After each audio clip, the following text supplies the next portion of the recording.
Você já experimentou o prazer de uma viagem de trem? O país que hoje corre sobre rodas no asfalto já deslizou sobre trilhos. E o apito de uma Maria Fumaça ainda mexe com a imaginação de milhões de pessoas. Brasileiros como eu, que passaram boa parte da vida chegando ou partindo de estações lotadas, curtindo da janela a beleza da nossa paisagem. Abril é o mês do ferroviário e nós escolhemos o primeiro programa do mês para contar a história da estrada de ferro no Brasil, uma aventura que começou no tempo do Império. Você é nosso convidado. Vamos embarcar numa viagem inesquecível. O Globo Repórter de hoje é uma coprodução com a EPTV, afiliada da Rede Globo.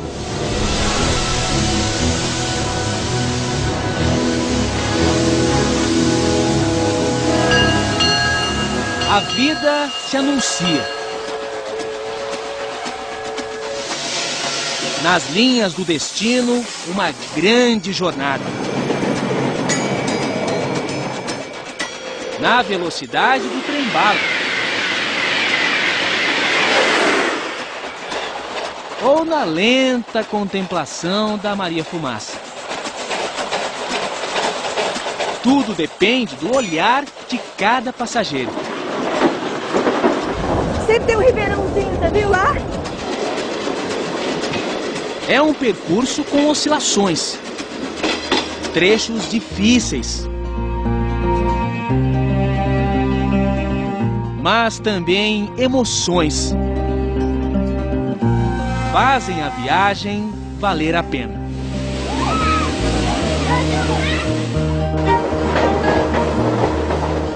Na rota do trem,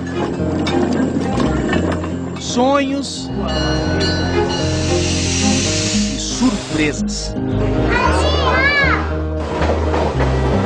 Nossa senhora, isso é bom demais. Paisagem passando, aquelas casas longe, as fazendas, né? E o trenzinho seguindo. Na arte, o trem representa a poesia em movimento. Para os historiadores, a maior invenção depois da roda. As linhas não apagadas pelo tempo contam um pouco dessa trajetória, iniciada na segunda metade do século XIX, aqui no Rio de Janeiro. O maior símbolo ferroviário dessa época é a Central do Brasil, cartão postal conhecido pelo prédio e principalmente o grande relógio da estação. Coisa dos britânicos, que nos emprestaram a pontualidade, tão famosa quanto o Big Ben. Os ponteiros do relógio e os horários do trem nos deram uma nova noção de tempo. Da Inglaterra também veio a tecnologia para a construção das ferrovias. Após a Revolução Industrial, nasceram aqui as avós da nossa Maria Fumaça. No país de tantas tradições, a do trem está preservada. Para o transporte de minério, o país dominou a tecnologia do ferro e construiu as primeiras locomotivas. Acredite, em 1804 essa engenhoca rebocou 10 toneladas. A máquina de Richard Trevithick desbravou os trilhos do pioneirismo. Mas o protótipo comercial de todas foi The Rocket. O foguete decolou para a história a 22 km por hora. A primeira máquina a correr como um cavalo. No dia da inauguração, um político subestimou a velocidade da máquina e cruzou a linha. Foi atropelado. O trem passou sobre as pernas dele. O primeiro acidente fatal na história da ferrovia. O pai da Rocket foi George Stephenson, o primeiro a perceber a energia do vapor, observando a própria chaleira de casa. Quase 30 anos depois, a magia da Dama de Ferro chegou por aqui. E ninguém resistiu ao charme de Maria. A minha patroa falava comigo assim: você gosta mais da máquina do que de mim, porque você tem uma história danada que essa máquina, viu? A musa dos ferroviários se transformou em atração turística ou peça de museu. No rastro de fumaça de Maria, ficaram as lembranças de quem viaja no tempo. Aos 80 anos, seu Benito Mussolini começou como garçom nos vagões-restaurante. Depois eu passei para o quadro efetivo da rede. Foi foguista e maquinista. Na hora que eu sentava para sair com o trem, sabe? Passava a mão na caldeira, batia assim em cima dos aparelhos, falava: ei, gente, ó, nós vamos fazer um viajão. Uma história de 3 décadas com a Maria Fumaça. Ah, ela é muito romântica, só. Maria Fumaça é tudo. Em casa, tudo lembra a velha companheira. Inclusive o som. Gravado no último dia de trabalho na locomotiva. Eu só espero quando chegar a minha ocasião de ir lá para cima, Deus me permita levar isso tudo dentro da cabeça, sabe? Pra gente lembrar também, né? Entre chegadas e partidas, muitas paisagens. E novos horizontes surgiram no Brasil a partir de 1854, quando foi inaugurada a primeira ferrovia do país. Um trecho pequeno, 14 quilômetros, um grande passo para o futuro dos transportes. E o marco zero dessa história ainda está de pé, a estação Guia de Pacobaíba. Fiel às origens, é um monumento ao pioneirismo. Depois que o trem partiu daqui, o Brasil nunca mais foi o mesmo. Um templo ferroviário, preservado pelos sentinelas, como seu Luiz Otávio, 76 anos, voluntário na defesa da memória do trem, movido pelo sonho de ver a estação de volta ativa. Não digo mais, um dia, se essa estrada de ferro reativar, eu não faço mais questão de viver. Por quê, hein? Cumprir o objetivo, né? Meu sonho é ver essa linha funcionar, essa casinha, tudo. Seu Luiz segue os ideais de um iluminado. Irineu Evangelista de Souza, o Barão de Mauá, empresário responsável por colocar o Brasil nos trilhos. Quando o soberano era o imperador, ele foi chamado de rei. De simples mascate, se tornou o dono do Banco Mauá, homem mais rico abaixo da linha do Equador. O empresário fazia os planos nessa casa onde morou em Petrópolis. Trouxe a luz a gás para o Rio de Janeiro e aceitou o desafio de construir uma ferrovia do Porto de Magé até a raiz da Serra de Petrópolis. Nessa época, o Brasil caminhava a passos de mula. No final do século XIX, a locomotiva econômica do país era o café. Produção a todo vapor no Rio de Janeiro e Minas.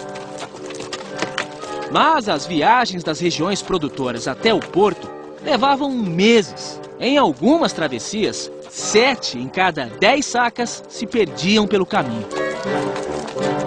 Na Serra do Mar, em São Paulo, as mulas despencavam com o carregamento. O Barão de Mauá buscou recursos na Inglaterra e, sem um centavo do Império, bancou o projeto. Diziam, né, que ele era doido, né? Ele dizia, já que ninguém investe, eu mesmo vou investir, né? E ele costumava dizer isso para o Mauá. E desde quando o trem é cabrito para subir montanha, né? Na Baía da Guanabara, os barcos à vela tinham a rota desviada pelo vento e ficavam à deriva. O Barão construiu as primeiras embarcações a vapor para a viagem até o cais. Hoje, corroída pela ferrugem, a estrutura metálica avançava 150 metros em direção ao mar. Transportou material para a ferrovia e, mais tarde, passageiros. Perceba o gênio de Mauá, ele estava trabalhando com a bimodalidade, o transporte a barco e o transporte ferroviário. As obras iniciaram em 1852, com uma grande cerimônia, mistura de festa e desfile de modas. O Barão de Mauá convidou todos os nobres da época, além da família real, o imperador Dom Pedro II e a imperatriz Dona Teresa Cristina. O Barão de Mauá entregou ao imperador uma pá de prata e pediu a Dom Pedro que fizesse as primeiras escavações. A falta de intimidade do imperador com o trabalho fez a alegria dos operários da obra. Depois de tanto embaraço, o esbaforido Dom Pedro II desapareceu da festa. Sob o comando de engenheiros ingleses, mais de 200 homens construíram a estrada de ferro Mauá na base da picareta. Em 2 anos, a obra foi concluída, transformando a viagem do cais até a Serra de Petrópolis de 2 horas em 30 minutos. O passeio inaugural foi na locomotiva Baronesa, homenagem à esposa do barão, Dona Maria Joaquina. 4 vagões percorreram o primeiro trecho sobre trilhos em solo brasileiro. E os 26 quilômetros por hora assustaram quem estava acostumado à velocidade das mulas. A estrada de ferro que abriu os caminhos do Brasil é hoje rota para lugar nenhum.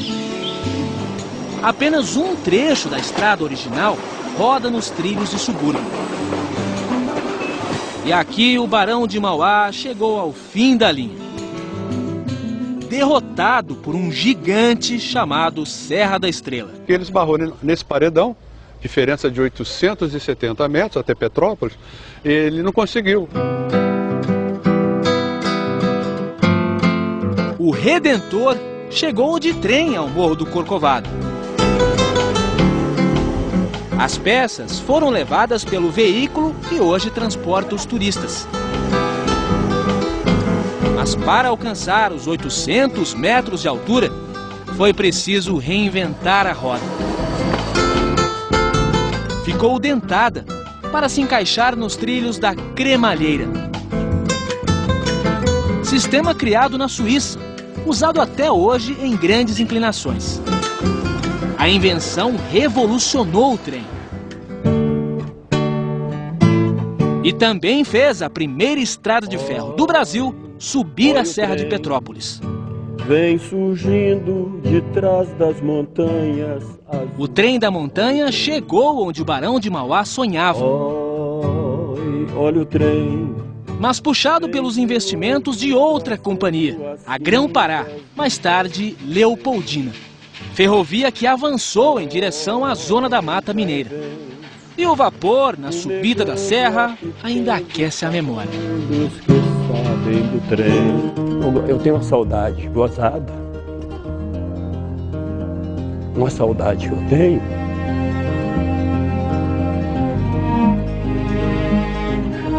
Eu era criança.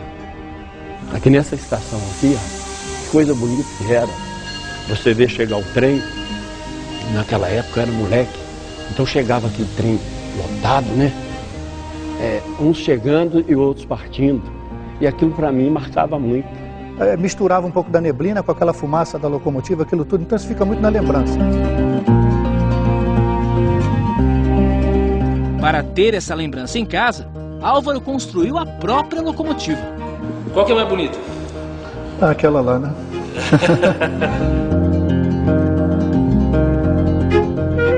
No início, os trens tinham uma porta individual para cada passageiro. A primeira classe com bancos de couro e a segunda com assentos de madeira. Existia ainda a terceira classe, reservada a quem não tinha condições de pagar. Os pés descalços. Com o tempo, gente da alta sociedade também escondia os sapatos para viajar de graça. E o condutor via, mas o senhor não pode entrar, o senhor é um homem de bem vestido, só tem... Não, mas eu estou descalço, eu estou cumprindo a lei. A terceira classe foi extinta, mas a malandragem atravessou séculos. A pessoa que chegava numa parada intermediária, via que você vinha fazendo conferência de passagem, descia e passava por período onde que a gente já tinha passado. O trem chegou quando a escravatura estava de partida. E surgia o trabalho assalariado. Eu pegava lenha aqui, para botar lá, para poder encher a fornalha. E maquinista? Como é que você se tornou maquinista? Eu era novo ainda, o chefe me falou, ó, tô precisando de maquinista. Então, essa aqui era a sua menina? Essa era uma das meninas que eu adorava. Em Petrópolis surgiram as primeiras vilas operárias e indústrias têxteis. O trem precisava de comunicação eficiente e trouxe o computador do século XIX. As mensagens tinham apenas código, o Morse. Assim era o telégrafo. A história desse meio de comunicação também deve reverência ao empresário do Império.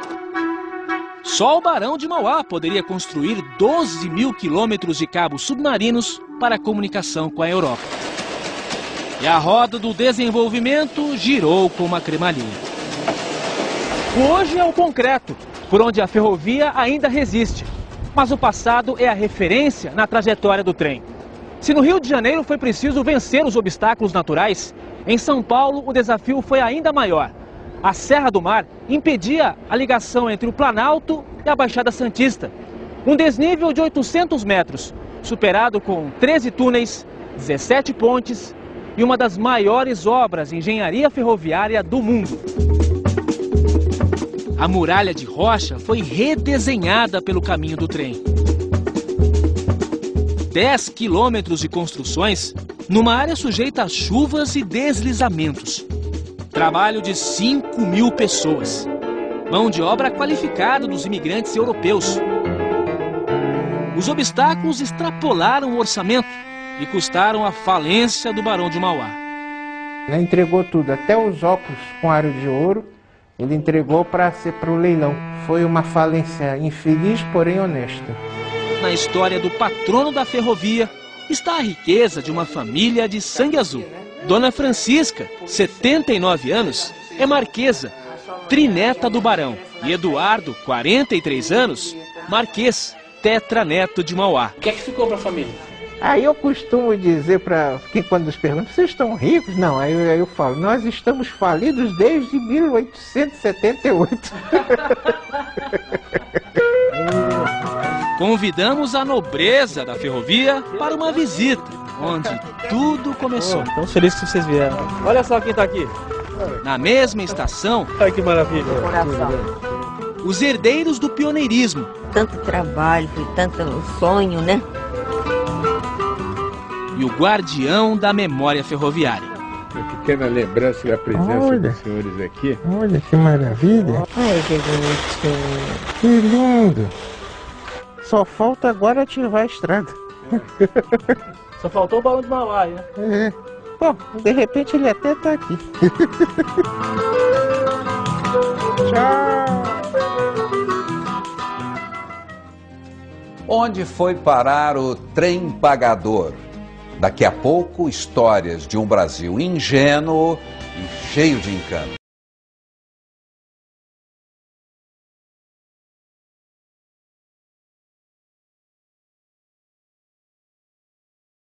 Monumento proporcional ao tamanho dessa história. Construída em 1867 e reconstruída no início do século passado, a Estação da Luz foi sede da Companhia São Paulo Railway. A linha da capital seria inaugurada em 1865. Uma grande festa para 300 convidados foi organizada para receber a comitiva da viagem inicial. Mas o trem atrasou, e muito. Tombou na altura do rio Tamanduateí. O maquinista morreu e muitos nobres ficaram feridos. A festa foi cancelada e o banquete ficou vários dias sobre a mesa. 2 anos depois, a Inglesa foi inaugurada. 139 quilômetros, de Santos, passando por São Paulo, até chegar a Jundiaí. Fim da linha para os planos da empresa, sem interesse em seguir para o interior. A São Paulo Rail tinha praticamente o monopólio do transporte de café para o Porto de Santos, pela via ferroviária. Quem quisesse mandar café para o Porto de Santos teria que passar pela São Paulo Rail. Então ela não precisava arriscar um novo investimento que provavelmente daria um retorno menor para ela. O trecho até Tiradentes é o remanescente da mais mineira das estradas de ferro, a Oeste de Minas. A Oeste de Minas, mais tarde Rede Mineira de Viação, nasceu em 1881 pela iniciativa de comerciantes. E na histórica cidade do Ciclo do Ouro, construiu a sede. No trecho de 700 quilômetros, apenas 12 resistiram ao tempo. Por um detalhe, o tamanho da bitola, a distância entre um trilho e outro. Nenhuma no mundo tem 76 centímetros. Por isso ficou o vapor. Como era equipamentos fora de padrão, não compensava financeiramente comprar novos materiais, modernizar. O trem atravessou o Brasil por caminhos de tamanhos diferentes. Teve bitola de 60 centímetros a 1,60 m a larga. Essa é a estreita, de 1 metro, usada em 80% das ferrovias. Parece conversa de bitolado, mas esse pequeno detalhe deu uma briga enorme. Larguistas contra estreitistas. Nesse duelo, perdeu o Brasil. As linhas não tiveram uma integração nacional e contribuíram para a decadência. Foi ruim porque você tinha problemas no encontro de certas linhas, de certas ferrovias e operadoras para fazer a continuidade, onde você tinha que fazer a baldeação dos passageiros para o trem correspondente à bitola ou a baldeação da carga. Nessa época, corria pelos trilhos todo tipo de trem. Esse é o carro pagador. É um vagão que era utilizado para fazer o pagamento dos funcionários da ferrovia. Tinha banco? Não existia um banco nas pequenas cidades do interior de Minas Gerais. O trem de doido em Minas era um trem que circulava periodicamente pelas cidades do interior de Minas, recolhendo doentes mentais para levar para Barbacena, onde havia lá um centro de tratamento psiquiátrico, um hospício, né? E era uma coisa muito triste, porque o tratamento era muito cruel, quem ia não voltava. Desse daqui, todo mundo fugia. Era somente para a viagem de ida até o cemitério. O carro funerário, né, ele fazia um funeral sob trilhos. Então era de costume que a família contratasse choradeiras profissionais, chamadas de carpideiras. Às margens da linha do trem, nasceram cidades e uma história contada com as sobras do tempo. O Maracanã das ferrovias está em Minas Gerais. Também conhecida como o Coliseu das Estradas de Ferro, a rotunda de Ribeirão Vermelho foi a maior do Brasil e comparada às gigantes do mundo, com 4.000 metros quadrados. Era a garagem e também a oficina das locomotivas. Trouxe progresso e mais tarde a decadência. Quando a rotunda funcionava, no início do século XX, a cidade tinha cerca de 10 mil habitantes. Hoje, pouco mais de 3 mil. Ribeirão Vermelho é um exemplo de cidade nascida e transformada com a ferrovia. Mas a partir da década de 50, virou cidade morta. Na Paulista Paranapiacaba, surgiu uma vila inglesa só para funcionários da ferrovia São Paulo Railway. Um pedaço de Londres, no Brasil. Na época da taipa de pilão, o Brasil conheceu o primeiro projeto de casas pré-fabricadas. Uma vila planejada, com quarteirões exatos, todas as casas ao meio do lote, jardins por todos os lados. Um lugar iluminado pelas linhas do trem. Telhados da França, tijolos da Inglaterra e madeira da Irlanda. As casas eram distribuídas por seções. Cada engenheiro tinha um número de casas para abrigar os seus ferroviários. E eles começavam sempre numa casa mais simples, né? Não importava o número de pessoas que essa família comportava. E aí, conforme iam fazendo carreira dentro da empresa, eles iam mudando de casa. No topo da colina, o castelo. A casa do engenheiro-chefe. Se você vê os cômodos onde trabalhava o engenheiro, realmente, as janelas estão colocadas de maneira estratégica a observar pontos que eram importantes de serem observados. Então, existia uma pressão psicológica, as pessoas se sentiam observadas. Zélia chegou na década de 60. É uma das mais antigas moradoras de Paranapiacaba. Quando eu abro a minha janela, eu penso assim, quantas mãos já fizeram isso, né? Quantas pessoas já viram essa mesma paisagem. O romantismo da Maria Fumaça fez das estações ponto de encontro. Para alguns, as linhas do destino se cruzaram para sempre. Dona Lucinda era uma artista solitária. Até o guarda-chaves, o seu Antônio, dar a cantada certeira. Uma noite ele foi fazer uma serenata para mim, cantou uma música lá muito bonita, né? E na época nem podia abrir a janela, as pessoas não podiam abrir, nem a janela não podia abrir.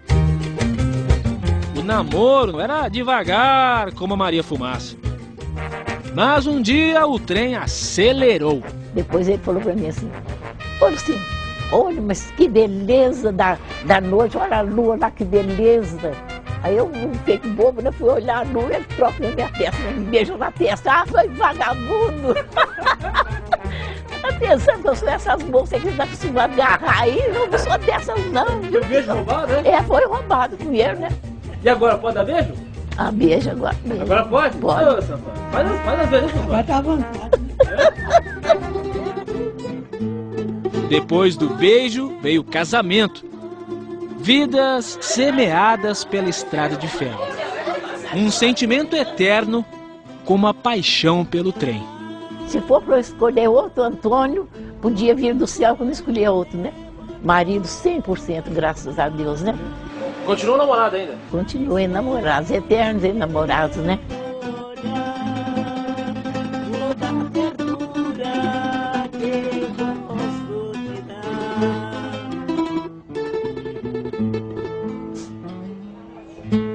Dava a maior ferrovia do mundo. Após a Segunda Guerra Mundial, na década de 40, teve dificuldades na importação de material. Entre 1935 e 50, as concessões foram vencendo e o governo passou a controlar as companhias. Em 57 nasceu a Rede Ferroviária Federal. Uniu 22 ferrovias do país, mas foi o último suspiro do trem. O trem transportou nossas riquezas, encurtou distâncias nas viagens de passageiros, mas não conquistou a simpatia de nossos governantes. A partir da década de 60, embarcou rumo à decadência. O presidente Washington Luiz já dizia que governar é abrir estradas. E quando Juscelino Kubitschek assumiu em 1956, o Brasil começou a sair dos trilhos. Deixou de ser um país de primeira classe da ferrovia. Me acompanhem nessa viagem. O mapa ferroviário de 1958 mostra quando nossas estradas de ferro atingiram a extensão máxima, cerca de 38 mil quilômetros, quase a distância de ida e volta até o Japão. O mapa mais recente, o de 2007, revela uma ferrovia menor. Perdemos 10 mil quilômetros de linhas. Mas não se engane, daquelas que ficaram, 62% estão ociosas ou abandonadas, segundo a própria Agência Nacional de Transportes Terrestres. A ferrovia parou e deu passagem ao transporte rodoviário. O país esqueceu o trem e incentivou a indústria automobilística. Queria chegar mais rápido ao progresso. Mas hoje, nos grandes centros, a velocidade é bem menor que a da Maria Fumaça. Na contramão da história, um trem de passageiros ainda resiste. Na estação de Belo Horizonte, a dor de quem fica. E a alegria de quem vai. Pela primeira vez. O trem de Minas ao Espírito Santo é uma novidade para a cabeleireira Regina. Um sonho que eu tenho há muito tempo, todo mundo fala. Mas há mais de um século essa viagem é realizada todos os dias. São mais de 600 quilômetros, passando por cidades como Itabira, João Monlevade, Ipatinga, Governador Valadares. Cenários exclusivos da janela do trem. Sempre tem um ribeirãozinho, você viu lá? A ferrovia por onde passa 40% do transporte de carga do Brasil atravessa uma área explorada pela maior mineradora do país. Gente, olha só! Dentro do trem, Regina descobre um novo mundo. Essa parte aqui é a parte do cheirinho, ó. Boa, muito bom, muito bom. Essa é a classe econômica, sem ar-condicionado, mas cheia de calor humano. Seu Silas, 75 anos, já fez esse mesmo trecho no trem do passado.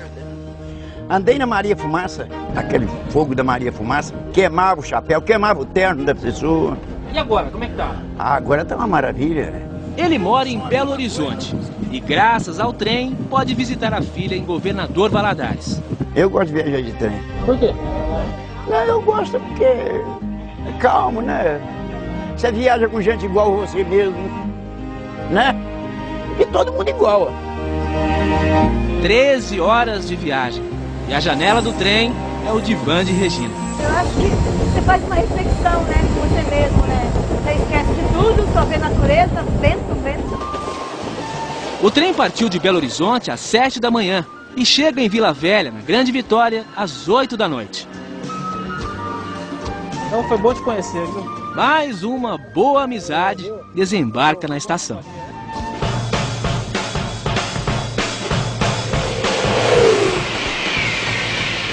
Fórmula 1 dos trilhos. Veículo de transporte mais rápido da Terra. Nós vamos agora fazer uma viagem pelo trem do futuro, a 300 km por hora, da Inglaterra para a França, a bordo do Eurotrem, mais alta tecnologia aqui da Europa.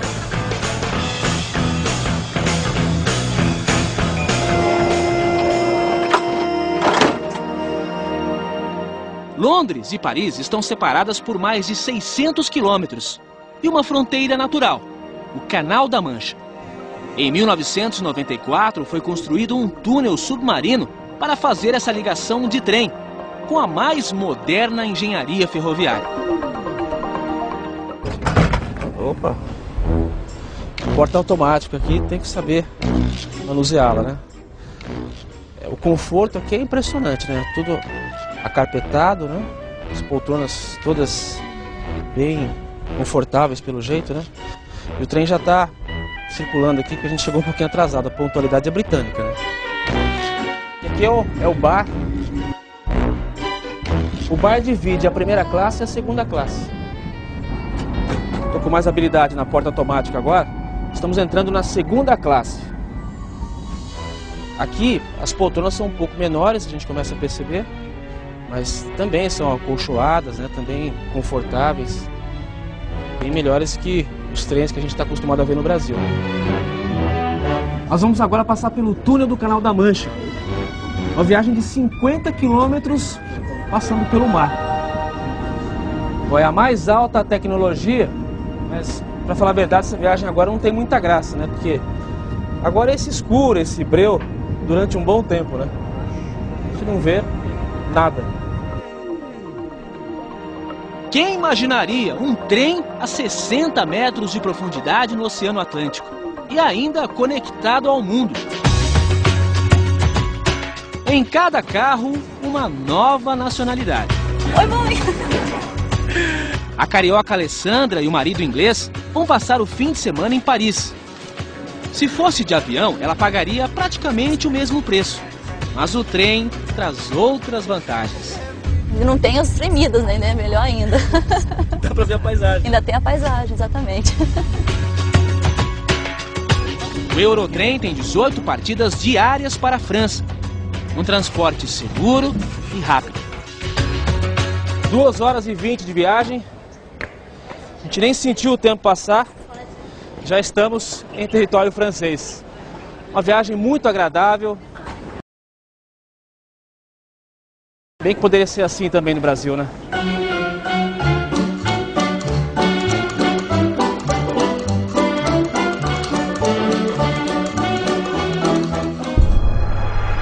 Os 100 anos da madeira Mamoré e o apito do trem fantasma. As lembranças da mais dramática aventura sobre trilhos ainda ecoam pelas locomotivas abandonadas na floresta amazônica. Veja a seguir. Como o tempo, o trem não pode parar. Mas para evoluir, é preciso vencer desafios. No norte do país, a força das locomotivas impulsionou um sonho: desbravar a maior floresta tropical do mundo. Mas as feridas abertas na mata fizeram o homem conhecer o inferno. 6.000 mortos. A ambição do homem na Amazônia custou vidas e uma fortuna em dinheiro. Pelos valores atualizados, o equivalente a 2,5 bilhões de reais. Investimento que hoje é corroído pela ferrugem. Aqui no cemitério das máquinas estão as poderosas locomotivas tragadas pela mata, aprisionadas para sempre na floresta que um dia ousaram atravessar. Os espíritos da selva transformaram trens em sucata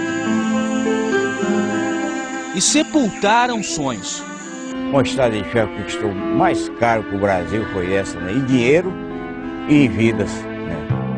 A ferrovia nasceu em Rondônia, num período marcado por guerras e a necessidade de novos caminhos para escoar a borracha que vinha da vizinha Bolívia.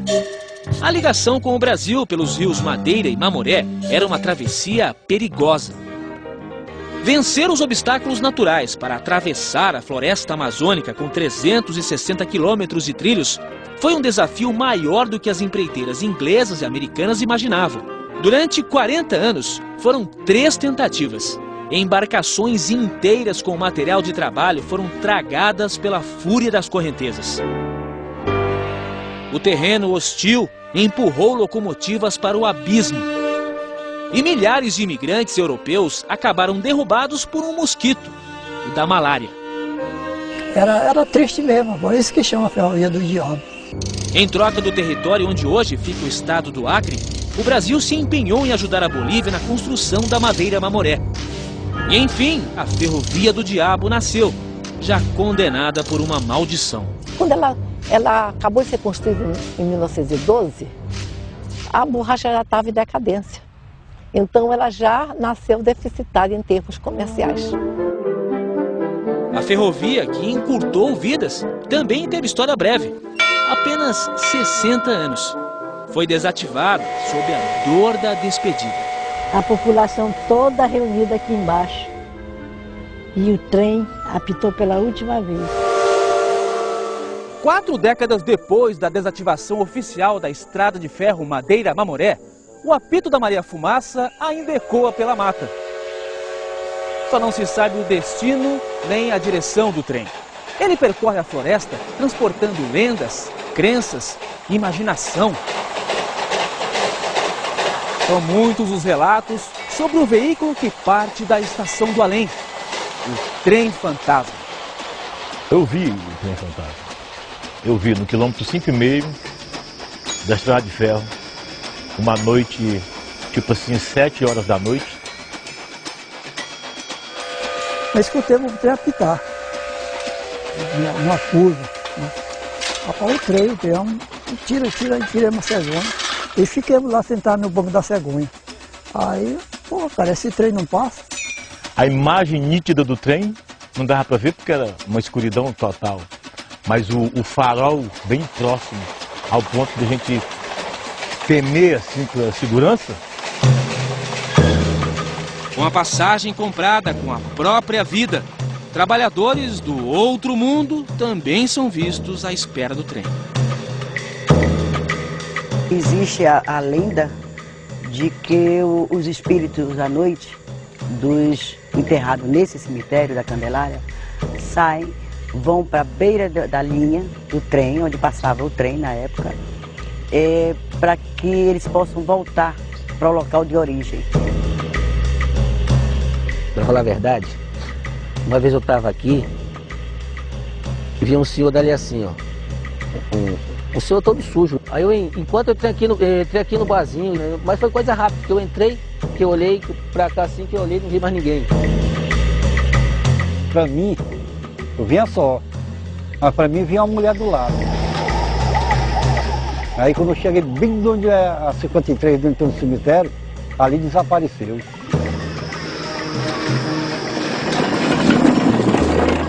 Em Guajará-Mirim, o ponto final da linha, José Máximo Lemos, o Zé do Apito, é o último a usar a estrada de ferro. O ex-maquinista da ferrovia leva no velho trole as gerações que nunca viram o trem. O trole foi construído por ele mesmo e usado para transportar trabalhadores na década de 80. O senhor gostava do trabalho de maquinista? Gostava. Gostava e ainda gosto. Isso é um tesouro pro senhor. É. O senhor não empresta, não vende? Nem vende, nem empresta. Qual é o sonho que o senhor tem, seu Zé? É da estrada de ferro voltar. Esse é o sonho que eu sonho. A locomotiva do progresso, que um dia transportou sonhos e esperanças, hoje viaja nos trilhos da saudade. Eu considero a Maria Fumaça uma obra de arte. Como eles conseguiram construir alguma coisa tão linda e tão perfeita numa época tão difícil. E hoje, com a tecnologia que nós temos, não se faz mais Maria Fumaça de tão perfeita assim. Pai e filho. Zé Mário trabalhou na manutenção dos trens a diesel e eletricidade. Seu Vicente dedicou meio século a Maria Fumaça. Quem trabalhou mais? Eu, sem dúvida. Por quê? Porque na minha época não tinha recursos. Homem e máquina se completaram na história do trem. Ah, a estação, ver um trem passar, a gente... É como se não estivesse trabalhando, olhar para ver se está tudo certinho, se está... O coração bate mais forte. Bate mais forte. O senhor também, senhor? Também. Nossa, mãe, é que eu pensava que isso aí era meu. Os caminhos abertos pelos pioneiros movem paixões e carregam saudade. Servem de inspiração na grande viagem da vida. É uma máquina de ferro que mexe com o coração das pessoas. Mexe sim, viu? Isso aqui é minha vida, eu falei, né? E sempre falarem. A ferrovia, como a gente costuma dizer, é uma doença. Quando você gosta, quando você conhece, você pode sair do trem, mas o trem nunca mais sai de você.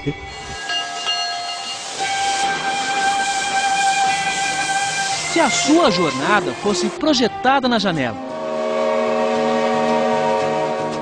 passaria rápida como um trem-bala? No ritmo frenético do estresse?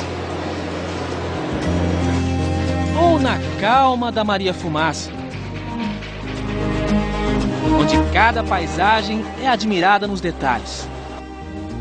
A estação final, todos sabemos qual será. Por isso, o importante é fazer a viagem valer a pena.